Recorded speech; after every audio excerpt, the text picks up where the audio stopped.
बौद्ध धर्मामध्ये दोन प्रकारचं ज्ञान देण्यात येतं. एक व्यवहारिक ज्ञान की जे व्यवहार सुसंबद्ध व्हावा आणि त्या व्यवहारामध्ये बेईमानी, कपट, छलकपट होऊ नये यासाठी हा एक मार्ग भगवंतांनी प्रतिपादन केलेला आहे. दुसरा एक मार्ग ते म्हणजे परमार्थ धम्म.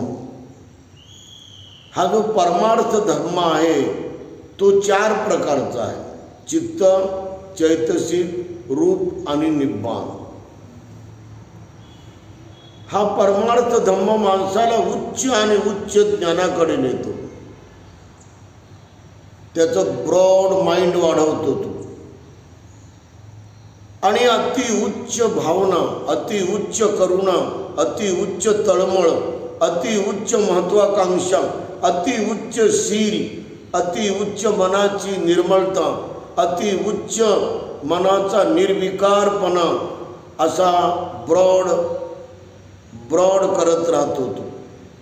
हा परमार्थ धर्म या जन्माला परिपूर्ण सक्सेस करतो. हा जन्म वायाला जाऊच देत नाही. आपण मनापासून जर या परमार्थ धर्माचं पालन केलं तर या जन्माची दुर्गती टळते. विशेषतः जे बुद्धाला जाणीवपूर्वक शरण जातात आणि बुद्धा समान ते आपल्या जीवनाला त्या गुणवत्तेमध्ये बनवण्याचा प्रयत्न करतात की जे भगवान बुद्धाचे 9 गुण आहेत त्या गुणामध्ये आपल्याला जितकं समाविष्ट करून स्वतःला एक सामान्य बुद्ध बनवण्याची आपली महत्वाकांक्षा, डोळस श्रद्धा जेवढी आपण चिकाटीनं आणि मेहनतीनं आपल्यात वाढवून बुद्धाला शरण जाऊन बुद्धाचे गुण अनुसरण करणाऱ्या व्यक्तीला या जन्माची दुर्गती कधीच प्राप्त होत नाही. त्याचा मानव जन्म परिपूर्ण सुगतीला जातो असं भगवंताच्या ज्ञानात सांगलेलं आहे. केवळ बुद्धाला शरण जाऊन त्यांचं अनुसरण करून त्यांच्या संपूर्ण गुणवत्तेला आपल्यामध्ये जागून आपल्याला आपल्या जीवनाचा सर्वांग विकास करायला स्फूर्ती मिळते, तेज मिळते. किंबहुना बुद्धानुस्मृतीच्या एकाग्रतेमध्ये 10 फळं तत्काळ मिळतात. याचा अनुभव मी दररोज घेतो. अनुभवाशिवाय आणि अनुभूतीशिवाय धम्म प्रतिपादन करणं हे म्हणजे एक प्रकारचं अविद्येमध्ये जगणं आहे, लोकांचा घात करणं आहे. धम्म जर सांगू लागला कोणी तर त्याच्याजवळ अनुभूती आणि अनुभव पूर्णपणे परिपक्व असण्याची आवश्यकता आहे. आणि म्हणून दुःखमुक्तीच्या मार्गामध्ये पहिला अंग आपण पूर्ण केलं, सम्यक दृष्टी. आणि सम्यक दृष्टी धारण करणारा, सम्यक दृष्टीमध्ये परिपक्व बनलेला व्यक्ती हा हे जग ईश्वर चालवते या मिथ्या विचाराला सोडून देतो. या शरीरामध्ये आत्मा आहे आणि तो आत्मा या जन्मानंतर दुसऱ्या जन्मामध्ये जातो या मिथ्या विचाराला ते सोडून देतो. याच्यावर भरोसा करत नाही. जगात परमात्मा कोणी आहे आणि तो परमात्मा या जगाला चालवतो याच्यावर तो विश्वास करत नाही. त्याचा तो त्याग करतो कारण तो अधर्म आहे. आणि या जगाचा कोणी निर्माता ब्राह्मण, क्षत्रिय, वैश्य आणि शूद्र यांना जन्म घालणारा कोणी महाब्रह्मा आहे असं समजणं हे पण अधर्म आहे, मिथ्या कर्म आहे. हे डोळसपणे आपण अनुभवानं सिद्ध करू शकतो, कारण त्याचं अस्तित्व कुठेही आपल्याला दिसत नाही.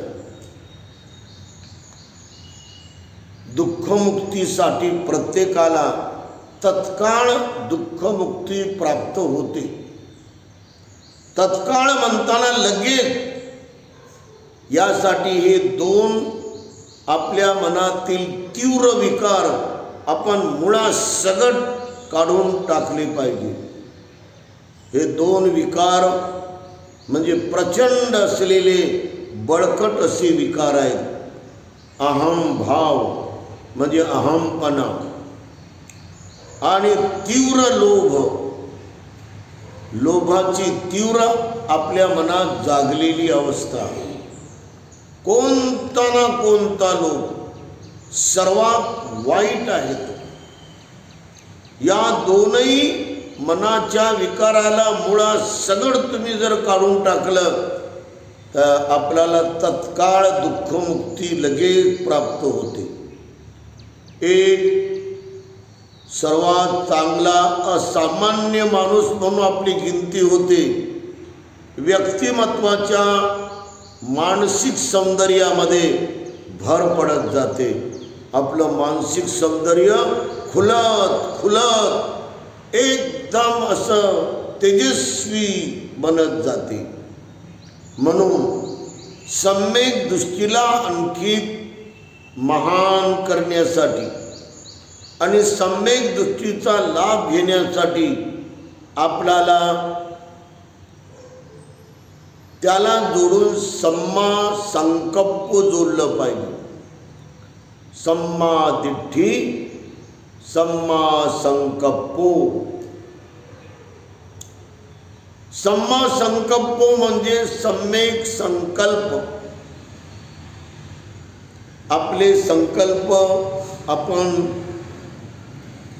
परिपूर्ण हे सम्यक रूपामध्ये धारण केले पाहिजे आणि ते पूर्ण केले पाहिजे. कोणते संकल्प आपण पूर्ण केले पाहिजे?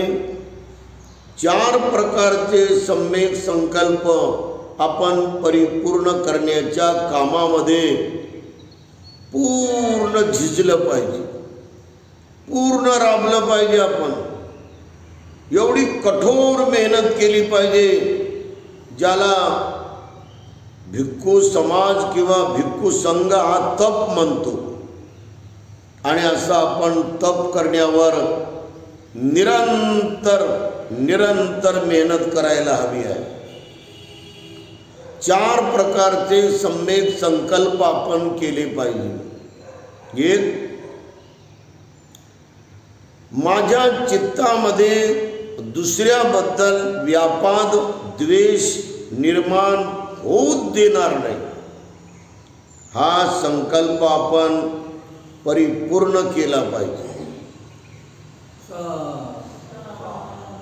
दुसरा, माझ्या चित्तामध्ये जे अकुशल निर्माण होते त्याला आरंभच होऊ देणार नाही, असा सम्यक संकल्प केला पाहिजे.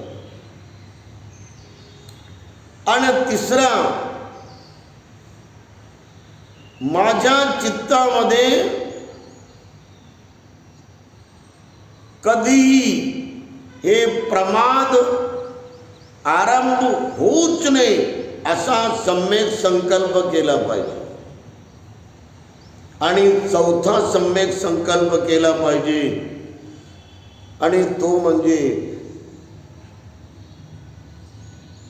की माझ्या चित्तामध्ये जे कुशल निर्माणच होत नाही ते कुशल निर्माण करण्यावर मी जास्तीत जास्त भर दिला पाहिजे. आणि असे जर 4 संकल्प आपण केले तर आपला मानव जन्म हा कोणत्याही ठिकाणी सफल होण्यास अडचण नाही. संभवतः आपण कोणत्याही कार्यामध्ये, कोणत्याही मनाच्या विकासाच्या पातळीवर क्रमाक्रमानं भरभराटीनं पुढे जातच राहतो. आणि यासाठी हे 4 संकल्प आपण पूर्णत्वाला नेण्यावर जोर देण्याची आवश्यकता आहे. बरेच लोक हे सम्यक संकल्प करत नाही, परंतु संकल्प करतात तेही सफल करत नाहीत. त्यांच्या जीवनाच्या वेगवेगळ्या अंगामध्ये जे संकल्प असतात ते परिपूर्णत्वाला करत नाहीत. पती पत्नी विवाह झाल्यानंतर 5 प्रतिज्ञा करतात.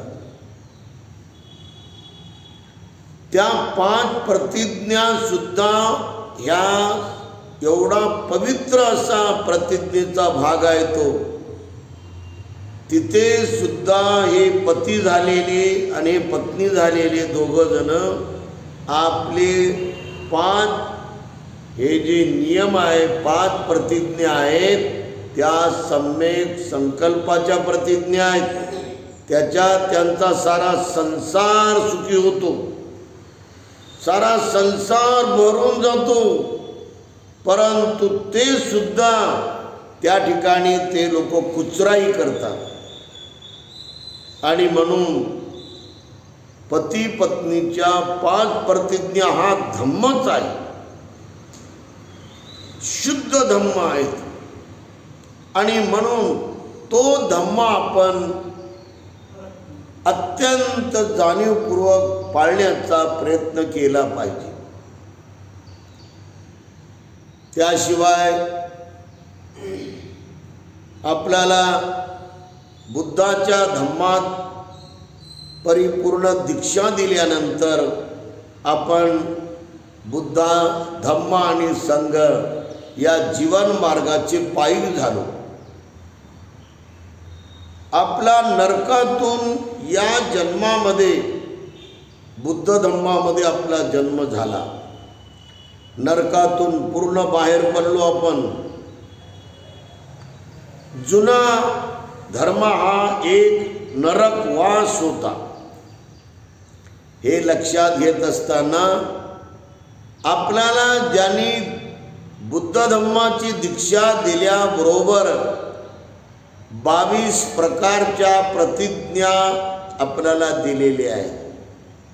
हे 22 प्रकारच्या प्रतिज्ञा म्हणजे पूर्ण राष्ट्र उद्धाराचा आणि राष्ट्र एकात्मता, राष्ट्रीय समंजसपणा आणि राष्ट्रीय समता, बंधुत्व, न्याय आणि स्वातंत्र्याचा हा जाहीरनामा आहे. जितका व्यक्ती या 22 प्रतिज्ञेचं पालन तंतोतंत करल तेवढं त्याला हे अमृत प्राप्त होईल. म्हणून याही प्रतिज्ञेला अत्यंत जाणीवपूर्वक आपल्या प्रत्येक धम्म बांधवांनी, धम्म भगिनींनी, धम्म अनुयायांनी की जे बुद्धाला शरण आलेले आहेत त्या सर्वांनी दररोज आणि दररोज याचं पालन करावं. तिसरं की बाबासाहेबांनी तेवढ्या कोटी कोटी लोकांमध्ये म्हटलं होतं, नथी मे शरणं अय्यम, मी कुणालाही शरण जाणार नाही.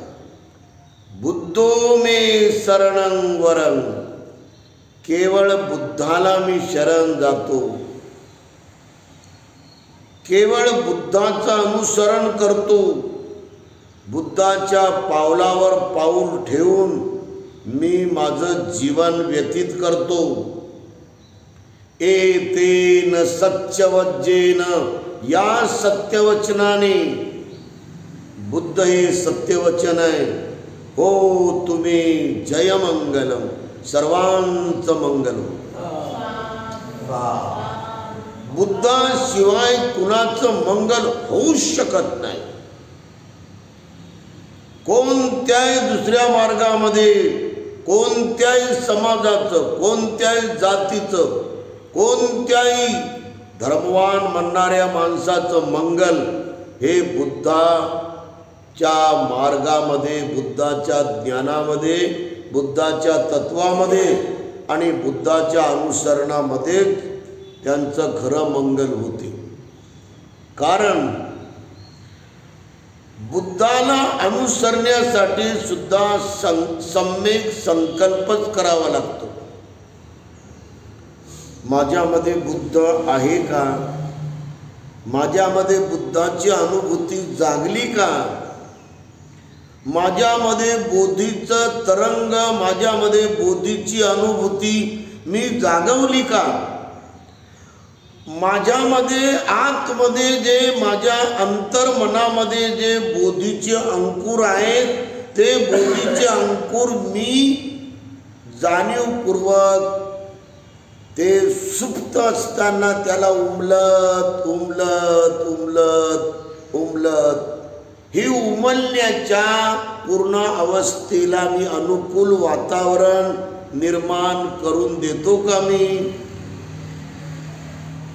कोणत्याही बुद्ध अंकुराला अनुकूल वातावरण निर्माण केल्याशिवाय ते उमलणं सुरू करेल का? ते उमलण्याला सुरुवात करेल का? जर आपण बुद्धाला शरण झालो आणि बुद्धाचं शरण ग्रहण केलं तर आपल्यामध्ये जे बोधीचे अंकुर आहेत त्याला उमलत उमलत आपण परिपूर्ण परिस्थिती, वातावरण, अनुकूलता आपण जागवली पाहिजे, निर्माण करून ठेवली पाहिजे. कशी काय? समजा या बाजूला आपण अगदी एक प्लॉट पूर्ण शेती करू लागलो आणि त्या एक प्लॉटला आपण नांगरणं वखरणं करून घेतलं, मशागत केलं आणि तिथे आपण चांगलं बियाणं पेरलं, चांगला टॉपमोस्ट गहू पेरला आपण आणि त्याला पाणी बरोबर दिलं वेळेवर, त्याला निसर्गाची उष्णता मिळाली, ऊन वगैरे, त्याला हवामान मिळालं, ते चारही धातू मिळाल्यामुळे पृथ्वी, आप, तेज आणि वायू त्या ठिकाणी हा चांगला दर्जेदार गहू येईल की नाही? ते सारे गव्हाचे अंकुर असे फुटत फुटत फुटत वर येतील की नाही? येतील ना. आणि मग आपण पाहतो त्याचं जर आपण गुरढोरापासून, शेळी मेंढ्यापासून जर रक्षण केलं तर तिथे आपल्याला कमरा एवढा गहू दिसतो. म्हणजे आपल्याला चांगला गहू मिळण्यासाठी आपण किती चांगली व्यवस्था केली. त्याचप्रमाणे आपल्या चित्ताला लागलेले वेगवेगळे आश्रव, मळ, कामाश्रव, दृष्टी आश्रव, भवाश्रव आणि अविद्याश्रव हे बलवान असे, फारच बलवान, या चार आश्रवामुळे संपूर्ण दुनिया, संपूर्ण मानव समाज पूर्ण गडप करून टाकलेला आहे. त्यांना काही समजतच नाही. या कामाश्रवमुळं त्याला काही दुसरी दृष्टी मिळतच नाही. ते जेव्हा बघाल तेव्हा तो कामाश्रवमध्ये भरकटत भरकटत ओरबडत ओरबडत पडत राहतो तो. आणि म्हणून कामाश्रवामुळे अनेक लोक अंधाधुंद व आंधळे होतात. दृष्टी आश्रवामुळे अनेक लोक वेगवेगळ्या प्रकारच्या धर्मपद्धतीला खरं मानून हे धर्म असं समजतात. त्याच्यात विकार आणि विकाराचं प्राबल्य, विकाराचा उजागरपणा कमी कमी कमी होतो की नाही याला सुद्धा ते तपासत नाहीत. माझा राग कमी झाला का, माझा द्वेष कमी झाला का, माझा लोभ कमी झाला का, माझा संशय कमी झाला का, माझा अहमपणा कमी कमी कमी कमी कमी होता होता विरघळत चालला का, माझी घमेंड ही अशा प्रकारे विरघळत विरघळत कमी होत आहे का, माझा वेगवेगळ्या प्रकारचा आविर्भाव की मी लय मोठा माणूस आहो अशी जे मी स्वतःला समजतो, हा जो माझा वेगळा विकार आहे तो असा कमी कमी कमी कमी कमी होता होता कायमचा तो विरघळत चालला का, माझ्यातली ईर्ष्या, माझ्यातला मत्सर, माझ्यातला दुसऱ्याबद्दलचा जळकुकडेपणा आणि माझ्यातला दुसऱ्याला कमी लेखण्याची ही जी दृष्टी आहे की मी सर्वात पॉवरफुल आहे, हे माझ्या पुढे खालचा माणूस आहे, हा आपण दुसऱ्याला कमी लेखण्याची जी मनोप्रवृत्ती आहे ती पूर्ण बदलत बदलत गेली का, मी सारे मानव एक आहेत, माझ्यासारखे सारे मानव आहेत अशी पवित्र दृष्टी मी जागवली का, हे सर्व काही लक्षात घेऊन आपल्या स्वतःला यामध्ये विकसित करण्यासाठी आपण अनुकूल वातावरण बनवलं पाहिजे. जसं सकाळचा हा वेळ आहे, इथे पवित्र असं धम्मदीप बुद्धविहार बनवलं, एक संस्कार केंद्र.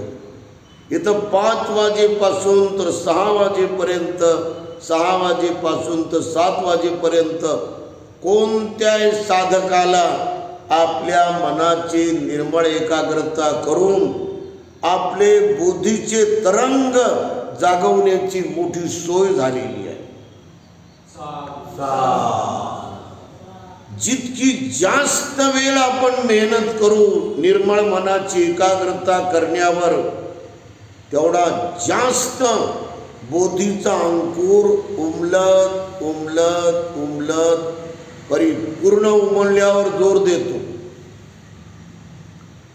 भगवंताला सम्यक संबोधी प्राप्त झाल्याबरोबर त्याने जगाकडे पाहिलं. त्या बोधवृक्षाच्या खालून त्याने परिपूर्ण सर्वज्ञ प्राप्त केलं, सम्यक संबुद्ध झाले आणि त्याने आपल्या बोधिचक्षुनी हे साऱ्या जगाला असं पाहिलं. तेव्हा भगवंताला कसं जग दिसलं त्याचा एक वर्णन आणि उदाहरण दृष्टांत हा आपल्या पालीमध्ये आला. ज्याप्रमाणे एखाद्या जलाशयामध्ये अनेक प्रकारचे शेवाळ, अनेक प्रकारची घाण, अनेक प्रकारचा गाळ, दुर्गंध तिथे असला तरी त्या ठिकाणी कमळाचे फुलं, त्याचे पानं, त्याच्यातून कमळाच्या कळ्या अशा वर वर वर येताना दिसतात ना. तर त्या एक नाही कित्येक कळ्या कमळाच्या अशा एवढ्या एवढ्या दिसतात. आणि अशा या कळ्या वर वर एक बोट, 1 इंच, 1 इंचभर, 2 इंचभर, 1 हातभर अशा वाढत जातात त्या. आणि जशा त्या वर वर येतात तसं त्यांना त्या ठिकाणी अनुकूल वातावरण असल्यामुळे ती एक एक कळीची पाकळी अशी उमलत राहते. अशी एक एक कळीची पाकळी उमलता उमलता पूर्ण कमळाच्या कळ्या ह्या पूर्ण उमलून जातात. आणि या पूर्ण उमललेल्या कळ्या आपण पाहतो. भगवंतानी आपल्या बोधिचक्षुनी जेव्हा हे सारं जग पाहिलं तेव्हा असे अनेक लोक त्यांना दिसले की जे परिपूर्ण अनेक प्रकारच्या गुणवत्तेनं उमललेली आहे, अनेक प्रज्ञेनं ते उमललेले आहे, अनेक संकल्पानं सम्यक संकल्पानं ते उमललेली आहे, अनेक राईट व्ह्यूनं सम्यक दृष्टीनं ते उमललेले आहेत. काही स्त्री काही पुरुष शिलानं उमलत उमलत ते परिपूर्ण शिलवान झालेले आहे. असं बुद्धाला आपल्या बोधिचक्षुनं या जगाचं यथार्थ ज्ञान झालं. आणि अशा प्रकारे काही लोक करुणा महाकरुणेनं असे उमलत उमलत पूर्ण असे वर आलेले. काही लोक त्यागानं उमलत उमलत असे वर आलेले आहेत आणि त्यांचा त्याग चांगला परिपक्व झालेला आहे. काही लोक नम्रतेनं असे उमलत उमलत कमालीची नम्रता एवढे ते उमलत उमलत आले.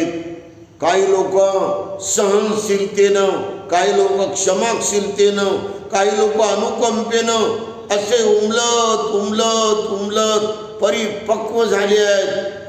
आणि काही लोक ब्रॉड व्ह्यूनं म्हणजे उदात्त ध्येयानं आणि सहिष्णुतेच्या विशाल मनानं असे उमलत उमलत पूर्ण भक्कम झालेले आहेत.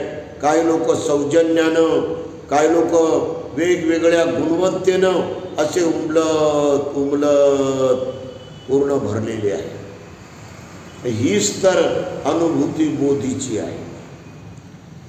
सर्वांचं मंगल हो.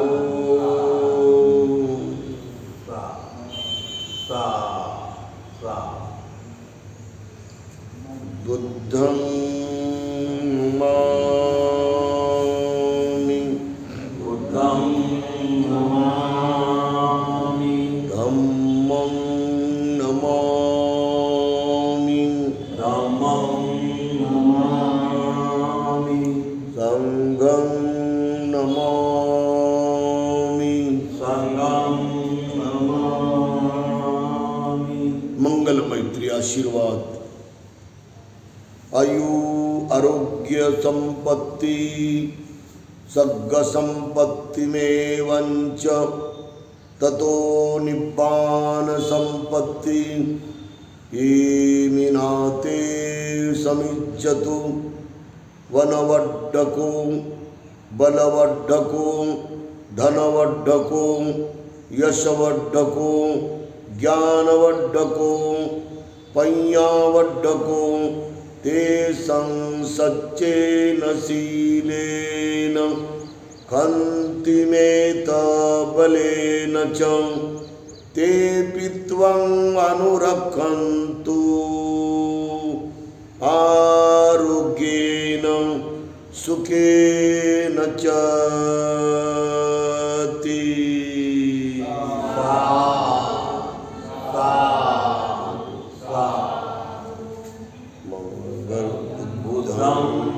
नमामि, धम्मं नमामि, संघं नमामि, अहं वन्दामि